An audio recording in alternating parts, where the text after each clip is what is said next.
Over the past few months, NBA teams and their fans have absolutely fallen in love with the young French phenom, Victor Wembanyama, and he's without a doubt the most sought-after NBA draft prospect since 23, when LeBron James was drafted into the biggest basketball league in the world. Wembanyama's ceiling remains the seam of infinity height, and nobody knows how great of a player he can become, but many are slowly starting to realize that a player who has been forgotten for a while now offers us some insights on how Wemby's NBA career could look like, and he has some shocking similarities to him as well, and his name is Bol Bol of the Orlando Magic. But let's put things into perspective first. Bol Bol is listed at 7'2" with a 7'8" wingspan, and Wembanyama is listed at 7'2" with an 8-foot wingspan. As we can see, based just on those metrics alone, the two match up very well. There's one big difference though, and it's the hype.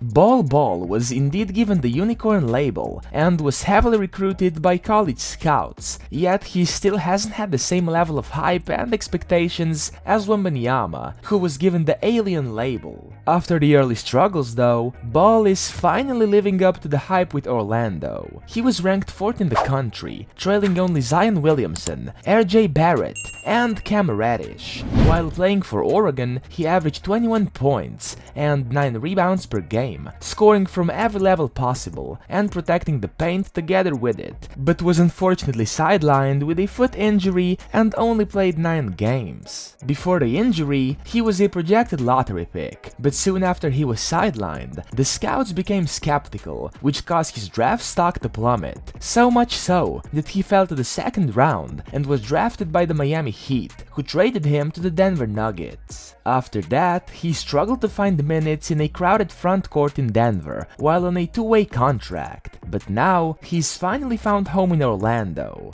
But not just has he found home, he's finally starting to look like the player everyone had high hopes for years ago. With his efficient scoring, rebounding, and blocking ability, he's become a crucial piece of the Orlando Magic to start the season. After what we've seen from Bol this season, he's actually a unicorn, much like how Victor Wembanyama is. His versatility allows him to do pretty much everything on the basketball court. His height and lanky frame make him a great shot blocker and rim protector, but he is also able to stretch the defense out with his range, shooting 42% from 3. Bol has also shown that he's got the ability to create for himself in ISO situations, thanks to his unique arsenal of moves that make him an actual nightmare to guard. He's just too nimble for bigs, and can cross them over to create pull-ups. Plus, he finishes well around the rim, which is always a good ability to have. If you switch a guard or forward on him, his size allows him to dominate in the post, making him a difficult matchup for opposing teams. I mean, the only man that was made to guard him is Wemby, and he's not even in the NBA yet. It is indeed very interesting hearing the Wembanyama talk with a guy like Bol, who is currently in the league and has only recently gotten a real shot to play some serious minutes. Wembanyama will be a great player in this league, but Bol has been forgotten about and can be a great player in this league too. Can be and is, as he is already proving. The Orlando Magic are more often struggling to find wins than not, but are oozing young talent with players like Franz Wagner and the rookie Paolo Banchero. But luckily for them, Bol has been awakened, and he's now another great asset they have on their hands, and it will be interesting to see his development as a player, and how he actually compares to Wembanyama when he gets drafted too.